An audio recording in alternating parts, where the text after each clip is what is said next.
Antes de comenzar con el video, debo advertirle que mi canal no consiste en exponer las virtudes de los países. Por el contrario, en este canal se expone todo aquello que no se desea ni siquiera pronunciar.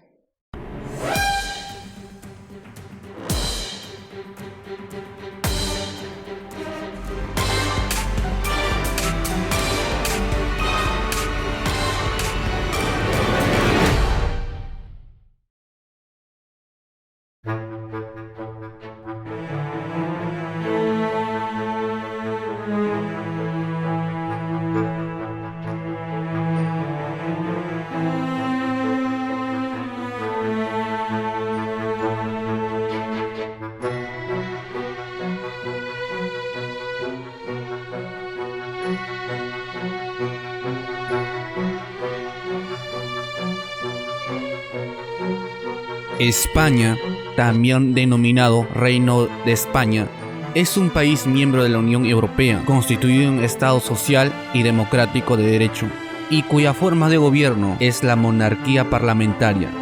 Su territorio, con su capital en Madrid, tiene una extensión de 505.370 kilómetros cuadrados, que lo ubica en el cuarto más extenso del continente, tras Rusia, Ucrania y Francia, con una población de 47 millones, algo similar a Colombia.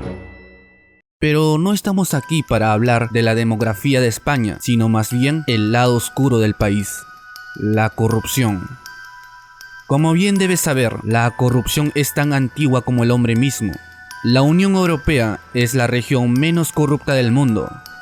Según la ONG Transparencia Internacional, no impide que también esté manchado de corrupción como en Latinoamérica, aunque mucho menor.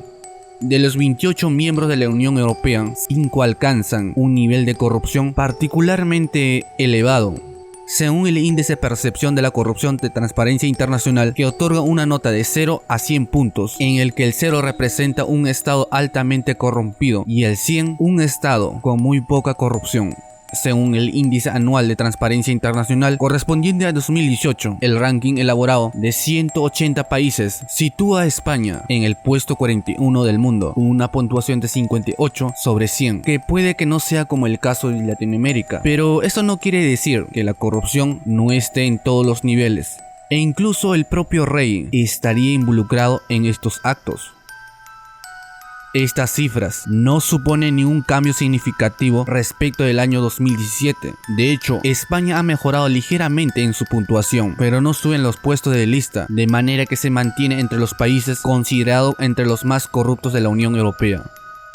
El Barómetro Global de Corrupción 2016, realizado por Transparencia Internacional, en el que participan 42 países de estos dos grandes regionales, es decir, Europa, para el que se realizó una macroencuesta a 60.000 personas entre diciembre de 2015 y enero de 2016, y situó a España al nivel de países con una corrupción sistemática. Un 80% de las 1.000 personas encuestadas entre el 15 y el 22 de diciembre de 2015 cree que el gobierno está haciendo mal a la hora de combatir la corrupción.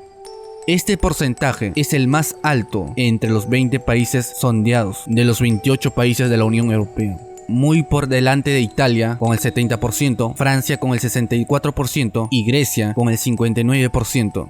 El porcentaje más bajo lo ostenta Suiza con un 28%.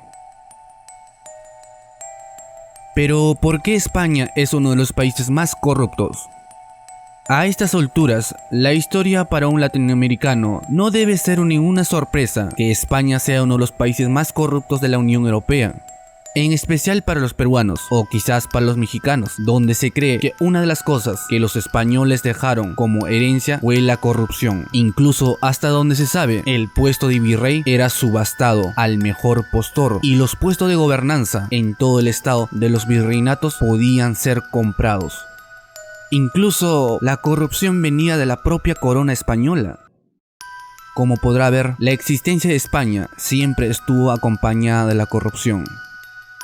Pero no nos remontemos a tiempos tan lejanos. Nos enfocaremos a los casos de 2011 al 2018. El secretario general de Podemos, Pablo Iglesias, ahora vicepresidente segundo del gobierno de España, ministro de Derechos Sociales y Agenda 2030, señalaba allá por 2017 y 2018 la impunidad para los corruptos y cárcel por hacer una canción. Estas declaraciones se deben después que el Tribunal Supremo de España confirmó la condena de 3 años y 6 meses de cárcel para el rapero mallorquín Baltomy por el delito de injerencias a la corona española al cantar una canción que decía cosas como "los Borbones son unos ladrones" y proferir amenazas.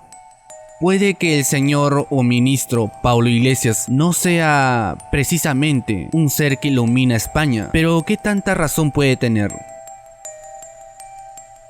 La corrupción tiene un costo de 90.000 millones de euros para las arcas públicas de España, considerando que el presupuesto público para Perú es por encima de los 50.000 millones de dólares. Básicamente, en España se pierde lo que equivaldría del presupuesto nacional de algunos países latinoamericanos. Este 90.000 millones de euros, equivalentes casi el 8% del Producto Bruto Interno, según un estudio del Grupo de los Verdes en el Parlamento Europeo, que duplicó la estimación realizada en 2013 por la Universidad Las Palmas, que cifraba entre 40.000 millones de euros. Mientras tanto, la corrupción a la Unión Europea le cuesta 900.004 millones de euros anuales. España aparece como el cuarto país que más pierde por culpa de la corrupción, 90.000 millones de euros al año. Solo por detrás Italia, con cerca de 237.000 millones de euros. Francia, 120.000 millones de euros. Y Alemania, 104.000 millones de euros. Desde luego estamos hablando de economías distintas, y esto puede variar mucho en el porcentaje del Producto Bruto Interno. Según datos recogidos del estudio, los 90.000 millones de euros que le suponen a España suponen 4 veces a las ayudas destinadas a los parados, que representa unos 19.600 millones de euros, más del 90% del presupuesto para la salud al año, o el 88% de los gastos destinados a pensiones. En los últimos años, la corrupción ha desatado una serie de escándalos en los circuitos del poder, pero hay muy pocas personas que cumplen condena tras centenares de denuncias. En concreto, los juzgados y tribunales españoles han procesado y abierto juicio oral por delito de corrupción contra 1.378 responsables públicos, implicados en un total de 166 casos entre julio de 2015 y septiembre de 2016, según datos oficiales del Consejo General del Poder Judicial. Pero solo 87 están presos, 82 cumplen cadena efectiva en la cárcel y otros 5 se encuentran en prisión preventiva. Los casos de corrupción son decenas tras decenas y año tras año, como Andalucía. La investigación de los cursos de información iniciada en Cuelva, donde las primeras pesquisas fueron archivadas, pese a cuestionar el juez, la actuación de los responsables de los servicios de empleo de la Junta ha dado lugar a la cobertura de diligencias en varias provincias andaluzas para investigar el presunto desvío de hasta 143 millones de euros en más de 5.000 ayudas para formar a trabajadores. Asturias. Un total de 23 acusados de malversación tuvieron que responder de la legalidad de los sobrecostos de 1.198 euros en las obras de ampliación del puerto Gijón, El Musel. De la causa se desahogó una pieza en la que se investiga el trasiego de algo más de 900.000 euros en la financiación de un programa cultural titulado Al ver la ballena. Cantabria. La Fiscalía investiga el presunto financiamiento de contratos para adjudicar a dedo la contratación de suministros de material y aparatos para el servicio contable de salud, varios de los cuales fueron adjudicados a empresas del entorno de dirigentes del PCOP, que detectó la intervención de la comunidad. Extremadura. Elías Correas, alcalde de El Gordo, y su antecesor, Bautista Sánchez, ambos del PP, están a la espera de sentarse al banquillo de los acusados de malversación por las obras de la residencia de ancianos de la localidad. Y así un largo etcétera, en el que están muy claramente identificados, pero las sentencias son muy bajas, incluso muy leves. Incluso la corona se ha envuelto en actos de corrupción. El caso Noos, también conocido como caso Hortanjarín, es un caso de corrupción política que comienza en 2010 como un caso derivado del caso Palma Arena. al ser incautados los dirigentes del Instituto Nous, Iñaki Hortanjarin, ex duque consorte de Palma de Mallorca, y su ex socio Diego Torres. Los cargos de los que se les imputan por la Fiscalía Anticorrupción son malversación, fraude, prevaricación, falsedad y blanqueo de capitales. Las actividades delictivas habrían sido realizadas a partir de una fundación sin ánimo de lucros que dirigían Nous, así como una red societaria de empresas asociadas a Nous. El escándalo puso en jaque la credibilidad con la Constitución del Estado. El escándalo fue de tal magnitud que golpeó a la monarquía y que en febrero 2012 se organizó una cumbre en la Barzuela entre las principales autoridades del Estado con el objetivo de sentenciar a Hortanjarin y tratar de salvar a Infante Cristina.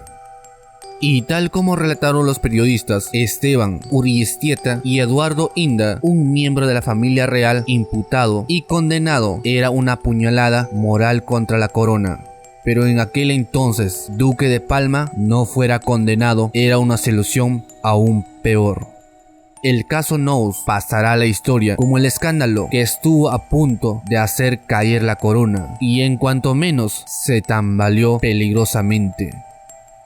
La abdicación de Juan Carlos I y el bisturí empleado por Felipe VI para cortar de raíz con Iñaki Hortanjarin y su hermana, la infanta Cristina, lo impidieron y hasta le revocó el título de duquesa de Palma.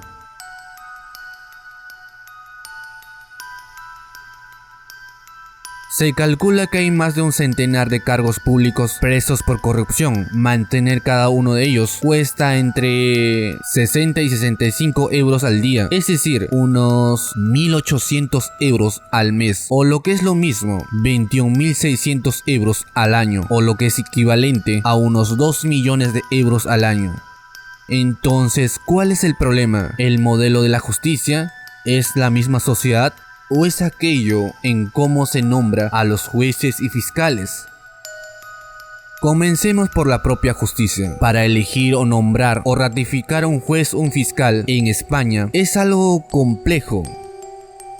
La elección de magistrados en España se da bajo varios sistemas. Están los denominados juez de paz, quienes ejercen en los municipios donde existen juzgados de primera instancia y estos encargados de resolver cuestiones de menor relevancia. No requieren ser licenciados de Derecho y son nombrados por la Sala de Gobierno del Tribunal Superior de Justicia de la Comunidad Autónoma a propuesta de la alcaldía respectiva. Mientras que los magistrados, que son los jueces profesionales, actúan en organismos judiciales superior, como las audiencias provinciales, los tribunales superiores de justicia y la Audiencia Nacional. Son seleccionados a través del Consejo General del Poder Judicial, órgano integrado por el presidente del Tribunal Supremo, 12 jueces y magistrados, y 8 juristas de reconocida trayectoria, designados por el Congreso. Mientras que el Tribunal Supremo está conformado por magistrados nombrados por el Rey en base a unas propuestas del Consejo General del Poder Judicial. Básicamente, el Poder Judicial está controlado por donde se le mire, y incluso el propio Rey tiene injerencia en el sistema judicial. Nada bueno puede salir de ahí, porque quien controle la justicia controla todo el Estado en sí, porque es a través de la justicia que se ejerce el Estado de Derecho, el imperio de la ley. Se preguntará por qué, porque quienes nombran a los jueces y fiscales también pueden destituir o ratificar a los jueces y fiscales. Solo piense si los fiscales o jueces que llevan a juicio o consiguen la sentencia siguen el sistema judicial.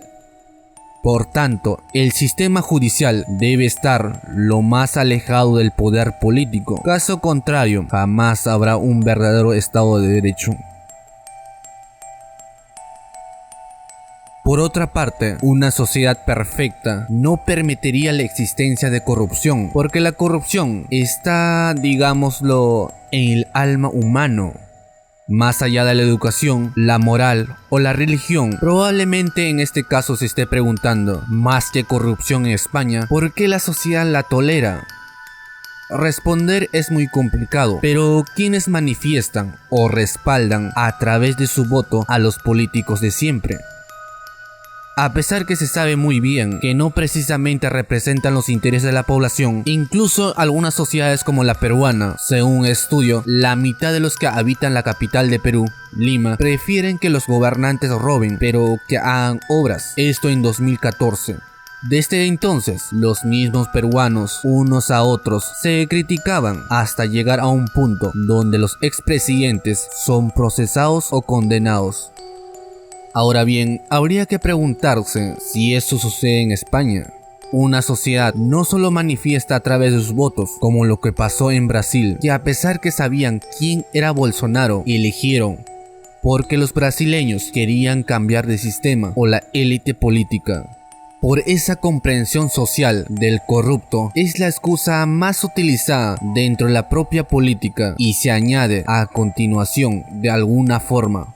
Porque de alguna otra forma el mayor porcentaje de la sociedad participa en esa corrupción, cuando evita pagar las facturas, cuando acepta pequeños sobornos o cuando hace de todo en lo que esté en su alcance para evitar la ley o guardar silencio al ver que se ha equivocado a su favor en la cuenta de un restaurante. En palabras más simples, la corrupción es una mentalidad generalizada, porque una sociedad que no tolera la corrupción es porque la mayoría de su población comprende cuáles son las consecuencias de la corrupción y cuándo le afecta directa o indirectamente. Por tanto, cualquier acto de corrupción no es tolerado. En dicho caso podríamos decir que la corrupción en las altas esferas nacen de la propia población que finalmente terminan en escándalos en las altas esferas del Estado. Y como en cualquier otra sociedad corrupta, se suele negar que los ciudadanos sean responsables de la corrupción y más bien se suele responsabilizar a la clase política. A eso se le llama negacionismo.